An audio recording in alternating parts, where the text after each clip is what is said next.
아나무인이란 말이 있다. 눈 아래에 사람이 없다는 뜻이다. 건방지고 눈에 뵈는 게 없다라는 말이다. 다시 말하면 다른 사람의 생각은 의식하지 않고 자기 마음대로 한다는 뜻으로 다른 사람을 무시하는 행동을 말하는 것이다. 아나무인인 사람은 교만하고 방자하여 다른 사람을 업신여기는 것이 특징이다. 다른 사람을 존중하지 않고 가볍게 여기며 예의 없는 행동과 말을 한다. 남의 말에 귀를 기울이지 않고 자신의 입맛대로 모든 일을 처리해버린다. 그들은 교만하고 위선적인 태도로 남을 대하지만 약간의 죄책감도 전혀 없는 사람들이다. 초기 경전을 보면 찬나에 대한 이야기가 나온다. 장로 찬나는 두 위대한 제자 사리붓다와 모갈라나에 대해 나는 고귀한 아들과 함께 위대한 출가를 했다. 그때는 우리 외에는 아무도 없었지만 지금은 나는 사리붓다다. 내가 모갈라나다. 우리는 최고의 제자이다라고 말하며 돌아다니고 있다라고 그들을 비난했다. 부처님은 수행승들로부터 이 사실을 듣고 장로 찬나를 불러 훈계했다. 하지만 찬나는 그 순간만 침묵하며 듣고 그 후에는 다시 돌아가 장로들을 비난하기 시작했다. 부처님은 이후 두세 번이나 찬나를 불러 찬나여, 두 명의 최고의 제자는 그대의 선한 벗이자 뛰어난 사람이다. 이와 같은 선한 벗을 섬기고 사귀라라고 충고했다. 그리고 이어서 시로써 악한 벗과 사귀지 말고 저속한 사람과 사귀지 말라. 선한 벗, 최상의 사람과 사귀라라고 가르쳤다. 그럼에도 불구하고 찬나는 부처님의 충고를 듣지 않고 이전과 같이 두 장로들을 비난했다. 수행승들이 다시 부처님께 알리자 부처님은 수행승들이여 찬나가 무엇을 원하든 내가 살아있는 한 찬나에게 가르칠 수 없을 것이다. 내가 이 세상을 떠난 후에야 가능할 것이다라고 말씀하셨다. 가장 무서운 벌을 내리며 찬나에게 이야기하지도 말고 충고하지도 말고 가르침을 베풀지도 말라고 하셨다. 이 이야기에 따르면 부처님은 찬나와 같은 아나무인인 사람과는 상종하지 않으셨으리라. 부처님은 또한 내 부류에 나쁜 사람이 있으니 무엇이든 가져가기만 하는 사람, 말만 앞세우는 사람, 아첨하는 사람, 나쁜 짓을 할 때 동료가 되어주는 사람은 해가 되는 사람으로서 사귈 만한 사람이 못 된다고 하셨다. 무엇이건 가져가기만 하는 사람은 적은 것을 빼앗고 큰 것을 바라고 상대방이 자기보다 힘이 클 때만 같이 움직이며 자신에게 이익되는 일만 한다. 이런 사람은 적이 되는 사람으로 결코 친구가 될 수 없다. 말만 앞세우는 사람은 지나버린 과거의 영화를 떠벌리고 미래의 일을 도모하며 우정을 가정하고 진심 없는 말로 호의를 얻으려 하지만 꼭 도움이 필요할 때에는 갖은 핑계를 대며 피하는 사람이다. 이런 사람은 무슨 일이 일어나면 형편이 좋지 않다고 말하여 도움 주기를 거절한다. 또한 말만 잘하는 사람은 말이 너무 가벼워 그 무게가 전혀 느껴지지 않는 사람이다. 그 사람의 말은 바람과 같고 흐르는 물과도 같다. 한번 흘러가면 다시 돌아올 줄을 모른다. 이런 사람은 생각하지 않아도 좋을 것을 생각하고 말하지 않아도 좋을 것을 말하며 행하지 않아도 좋을 것을 몸에 익힌다. 그러므로 말만 앞세우는 사람은 적이 되는 사람으로 결코 친구가 될 수 없다. 아첨하는 사람은 상대방의 나쁜 점에는 동의하고 좋은 점에는 동의하지 않는다. 사람들 앞에서는 칭찬을 하나 뒤에서는 욕을 하고 사건이 일어나면 앞에서는 근심하는 체 하면서 뒤에서는 좋아하고 겉으로는 친절한 체하고 마음속으로는 음흉한 생각을 갖는다. 이런 사람은 적이 되는 사람으로 결코 친구가 될 수 없다. 아첨하거나 거짓되지 말라. 아첨은 오직 속임밖에 되지 않는 것이니 도에 들어가는 사람은 그럴 수가 없느니라. 그러므로 너희는 마땅히 마음을 단정히 하여 질박과 정직으로 살아야 한다. 나쁜 짓을 할 때 동료가 되어주는 사람은 게으르게 만드는 술에 취할 때 함께 취하고 때 아닌 때 거리를 함께 헤매고 구경거리를 찾아 함께 떠돌며 게으르게 만드는 도박에 빠질 때 친구가 되어주는 사람으로 이런 무리들은 적이 되는 사람으로 결코 친구가 될 수 없다. 친구라 곁에 머물며 무엇이든 가져가기만 하는 자, 말만 앞세우는 자, 듣기 좋은 말만 하는 자, 나쁜 짓거리에 동료가 되어주는 자, 이들 네 부류의 사람은 결코 참된 친구가 아니니 지혜로운 이가 험한 길을 피하듯 그들을 멀리 피해야 하리라. 거짓말을 밥 먹듯 하는 사람, 어떤 짓을 하고도 나는 절대로 그런 짓을 하지 않았다고 시치미를 잡아떼는 사람을 멀리하라. 한 가지의 거짓말을 참말처럼 하기 위해서는 항상 7가지의 거짓말을 필요로 한다고 했다. 거짓이 들통날까봐 내뱉는 또 다른 거짓의 연속으로 자신을 거짓된 인생 속에 가두게 될 것이다.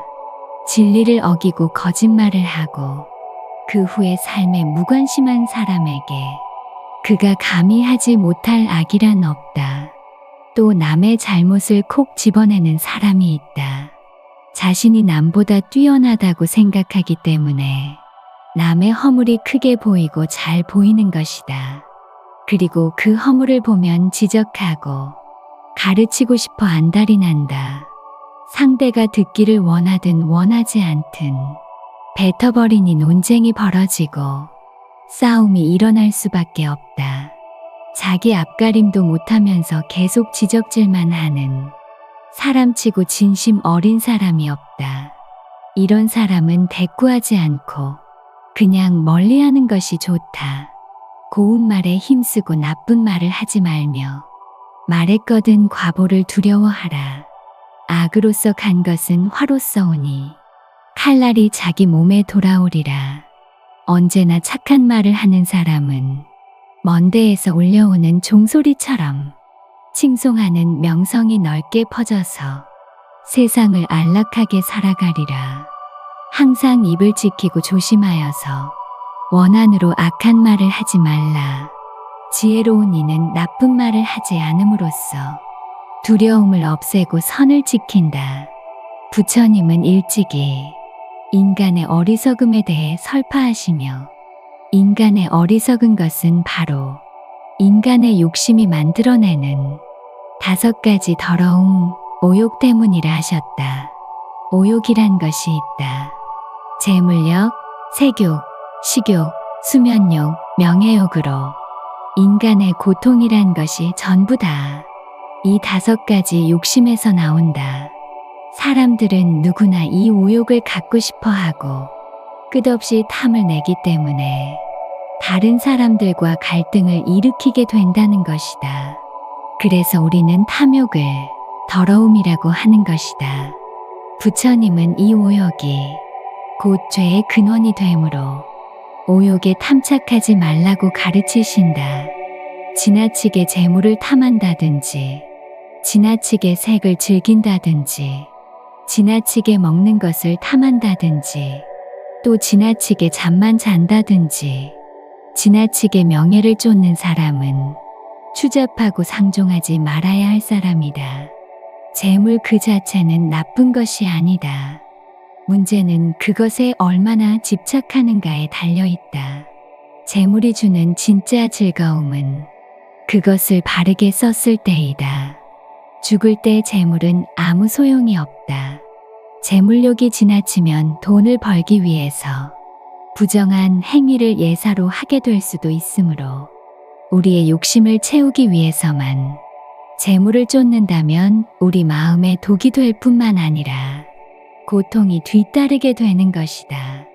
사람들은 대체로 어려운 환경 속에서 살아감으로 빈부귀천, 남녀노소가 한결같이 걱정하는 것은 재물이어서 생각을 거듭할수록 마음에 불임을 당해 잠시도 편할 데가 없으니 밭이 있는 사람은 밭 걱정, 집이 있는 사람은 집 걱정, 가축과 의식, 세간도 걱정거리 아님이 없다. 귀인이나 부호라 할지라도 이런 근심은 있게 마련이니 이로 인해 마음이 얽히니 뜻대로 살지 못한다. 또 가난하면 늘 가난에 쪼들린 나머지 밭이 없으면 밭이 있었으면 하고 걱정, 집이 없으면 집이 있었으면 하는 걱정, 가축과 의식, 세간이 없으면 그것들이 있었으면 하고 걱정하니 마침 하나가 있으면 다른 하나가 결여하여 아등바등하며 여전히 편할 데가 없게 마련이다. 이렇게 살아감으로 진노에 빠져들어 재물을 탐하는 것이다. 그렇기 때문에 고뇌 속에서 벗어날 데가 없는 것이니 정말 딱한 일이다. 그러므로 세상 일 중 좋은 것을 택해 부지런히 실천하도록 하라. 애욕이나 영화는 영원히 지속되는 것이 아니라 모두가 언젠가는 사라지게 되어 있다. 색욕도 근본 욕구 중에 하나이다. 그러나 끝없이 그것을 추구하고 기쁨을 느끼면 결국에는 중독되어 몸 전체가 점점 허약해지는 결과가 온다. 우리가 먹지 않고는 살 수 없기 때문에 식욕은 생명을 유지하는 근본적인 욕구이다. 그러나 먹고 사는 것이 중요하기는 하지만 생명을 유지하기에 충분한데도 지나치게 음식을 즐기고 과식을 하는 것은 건강에도 좋지 않다. 잠은 인간의 오욕 가운데 가장 극복하기 힘든 것이라 한다. 수면욕은 인간이 편해지려는 가장 원초적이고 근본적인 욕구이다. 그러나 편해지려는 욕구가 강해지면 나태하게 되어서 제대로 정진을 할 수가 없다. 또한 잠을 너무 많이 자게 되면 몸이 이완되어서 질병에 잘 걸리는 몸이 된다. 명예욕 역시 인간의 근본 욕구이지만 가장 다스리기가 어려운 욕구라 말한다. 권력이나 명예의 덧없음을 알지만 사람들은 끊임없이 다른 권력과 명예를 찾아다닌다.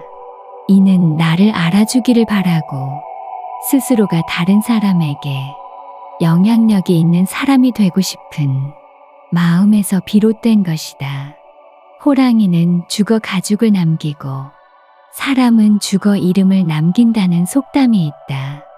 사람들은 심지어 죽고 난 다음에도 명예에 대한 집착을 버리지 못하는 것이다.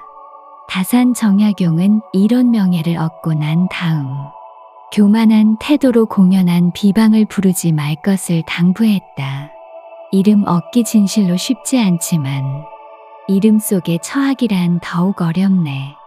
명예가 한 등급 더 올라가면 비방은 10층이나 높아진다네. 정색하면 건방지다 의심을 하고 우스게 얘기하면 얕본다 하지. 눈이 나빠 예벗을 알아보지 못해도 모두들 교만하여 뻗댄다 하네.